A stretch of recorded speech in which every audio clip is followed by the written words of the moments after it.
Selamat datang di channel Cik Gentar, jangan lupa subscribe dan klik tombol loncengnya, agar Cik Gentar bisa tumbuh besar dan tidak jadi anak kecil terus, terima kasih. Bab 27.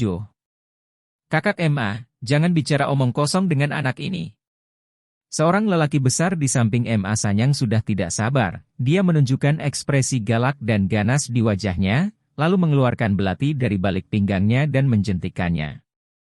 Blade menunjuk David Fred, "Nak, apakah kamu dengan patuh menyerahkannya sendiri? Atau biarkan aku melakukannya sendiri? Bagaimana jika aku tidak menyerahkannya?" Tanya David Fred dengan tenang. "Kalau begitu aku khawatir kamu akan menjadi terkenal hari ini."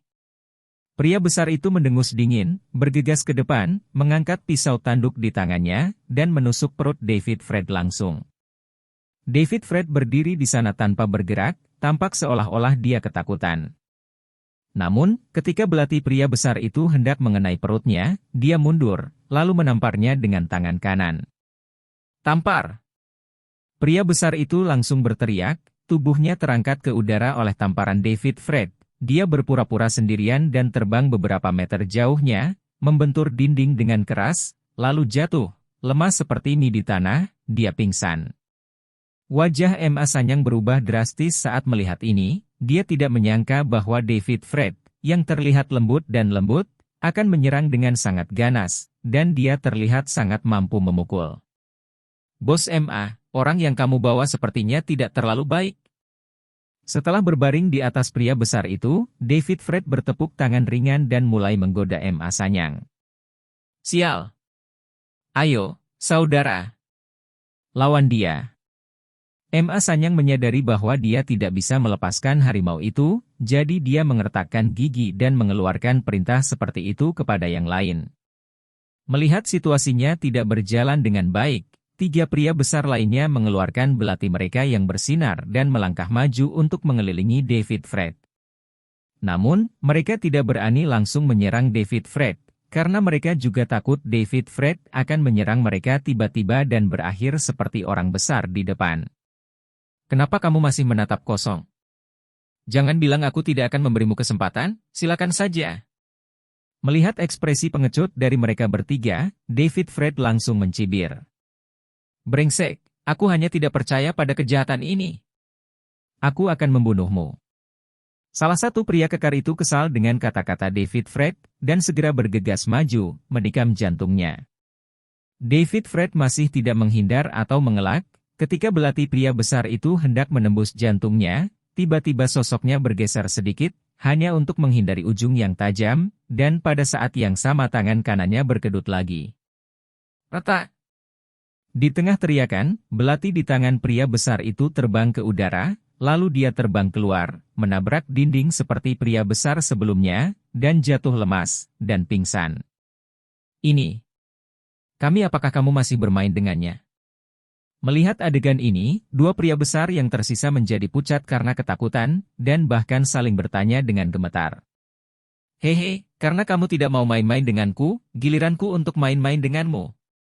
David Fred mencibir, dan dengan gerakan tubuhnya, dia bergegas ke depan dua pria besar itu dalam sekejap, berbaring tangannya, meraih leher mereka, dan berteriak, "Pukul keras!" Peng! Peng! Dengan dua suara teredam, kepala kedua pria besar itu bertabrakan, dan pada saat yang sama keduanya berguling dan jatuh ke tanah, pingsan. Setelah berurusan dengan empat pria besar, David Fred memandang MA Sanyang yang tertegun, dan berkata sambil mencibir, "Bos MA, Anda memiliki 4 pemborosan, beraninya Anda keluar untuk merampok saya?" Dan, dia menyadari bahwa David Fred adalah bajingan, jadi dia menjerit aneh, berbalik dan lari. Tentu saja David Fred tidak akan membiarkan MA Sanyang pergi dengan mudah, dia berhenti di depannya begitu dia bergerak. "Bos MA, kita belum selesai bicara, jangan buru-buru pergi," kata David Fred sambil menatap MA Sanyang sambil tersenyum. Kamu sebaiknya tidak menyentuhku. Aku Bos Fan Tong Fan." Melihat dia tidak bisa melarikan diri, MA Sanyang benar-benar berhenti, lalu mengumumkan namanya. "Oh, siapa kamu dari Fentong?" David Fred bertanya pada MA Sanyang dengan penuh minat. Aku sepupu jauhnya." Kamu seharusnya sudah mendengar tentang Bos Fan. Jika kamu berani menyentuhku, kamu akan sial. Ma Sanyang berkata kepada Fredion. Kamu ternyata adalah sepupu jauh Fan Tong. Pantas saja kamu berani begitu percaya diri. David Fred cukup terkejut, tetapi dia juga tahu bahwa Ma Sanyang adalah orang yang suka bicara, jadi dia mencibir dan berkata, Bos Ma, apakah kamu sengaja berbicara denganku? Fan Tong naik ke kerabat, dan kemudian menggunakan namanya untuk menakutiku, kan? Aku tidak berbohong. Aku benar-benar sepupu jauhnya. Ma Sanyang terkejut, dan kemudian memperingatkan David Fred dengan keras, aku bilang, kamu benar-benar tidak menyentuhku, atau aku. Retak. Sebelum Ma Sanyang selesai berbicara, tiba-tiba wajahnya ditampar, yang membuat seluruh tubuhnya terbang. Kemudian jatuh beberapa meter jauhnya, tergeletak di lantai seperti anjing mati. David Fred berjalan ke Ma Sanyang yang sedang berbaring di tanah, Bos Ma tamparan ini, apakah kamu merasa nyaman dengan? Aku ingin memberitahu sepupuku, dia pasti akan membalaskan dendamku. Pembicaraan yang bagus dengannya. David Fred mencibir, dan kemudian menatap Ma Sanyang, adapun kamu akan lebih menderita. Setelah selesai berbicara, David Fred mengambil 2 belati di tanah dan menikam Ma Sanyang begitu saja. Pantat. Wah. Sakit sampai mati. Segera, Ma Sanyang melolong sengsara seperti membunuh babi. David Fred memandang Ma Sanyang, menggelengkan kepalanya dan mencibir, Bos Ma, jika kamu bisa naik kembali, beritahu sepupumu dan biarkan dia datang kepadaku untuk membalaskan dendammu. Namaku David Fred, ingat dengan jelas.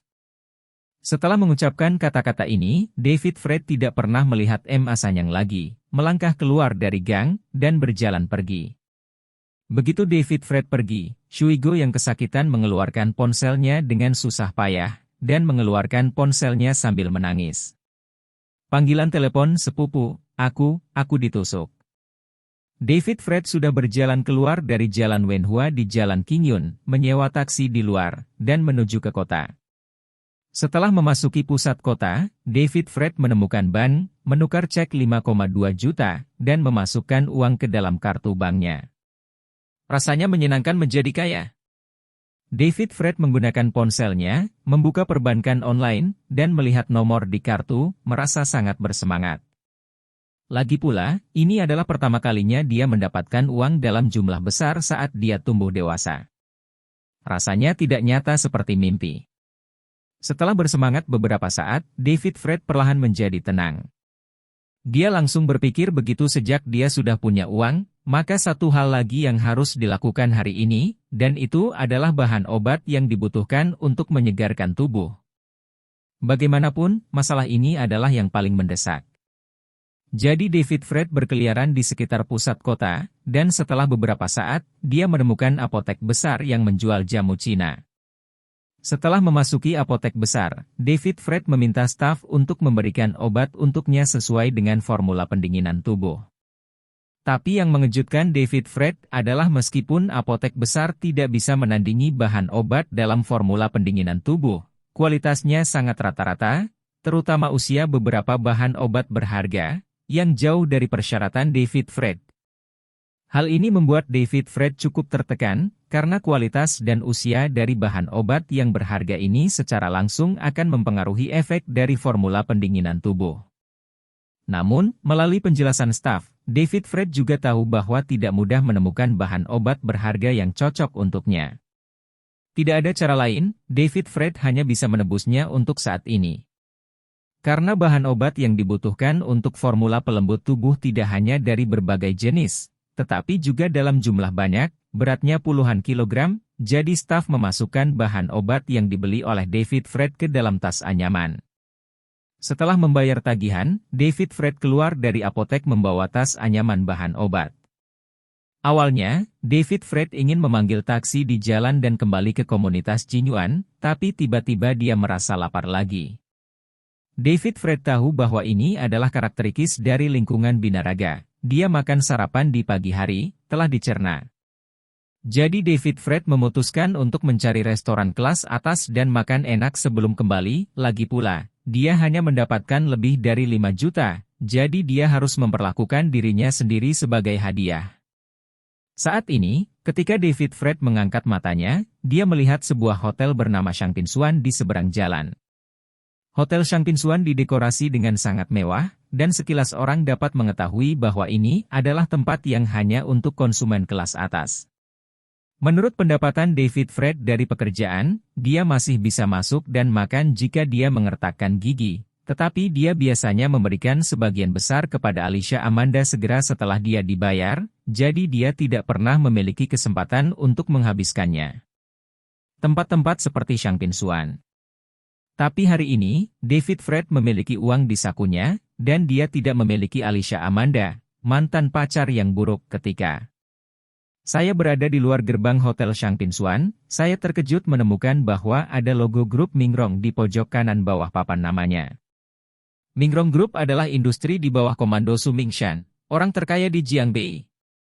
David Fred masih tahu ini. Segera, David Fred teringat kartu tertinggi yang diberikan Su Mingshan kepadanya, jadi dia mengeluarkannya untuk melihatnya, dan menemukan bahwa logo pada kartu itu sama dengan logo Shangpinsuan. Hei, kalau begitu aku bisa makan keluarga besar hari ini. David Fred tertawa, dia tahu bahwa dengan kartu ini di tangannya, dia dapat menikmati layanan gratis di Hotel Shangpinsuan dan industri apapun yang terkait dengan grup Mingrong. Jadi David Fred masuk ke gerbang Shangpinsuan. Ketika dia sampai di pintu, David Fred dihentikan oleh seorang satpam berseragam, "Tuan, Anda tidak bisa masuk." Petugas keamanan menunjuk ke papan pengumuman di sebelahnya. David Fred menoleh dan melihat pakaian kotor, tidak boleh masuk. Kemudian David Fred tanpa sadar melirik dirinya sendiri, dia masih mengenakan pakaian olahraga bermerek dari tadi malam, dan sepatu kets di kakinya masih ternoda lumpur. Itu adalah hasil latihan David Fred di Taman Dongjiang tadi malam. Ini membuat David Fred sedikit malu, bertanya-tanya apakah dia tidak boleh masuk. Pada saat ini, David Fred tiba-tiba mendengar suara di belakangnya, "Xiao Yun, ini Shangpinsuan. Itu juga tempat terbaik di kota Jiangbei, kita salah satu dari hotel kita, bukankah itu terlihat sangat megah?" Suara ini cukup akrab bagi David Fred, dan itu adalah suara adik laki-laki mantan pacar Alicia Amanda, Aurelia Amanda,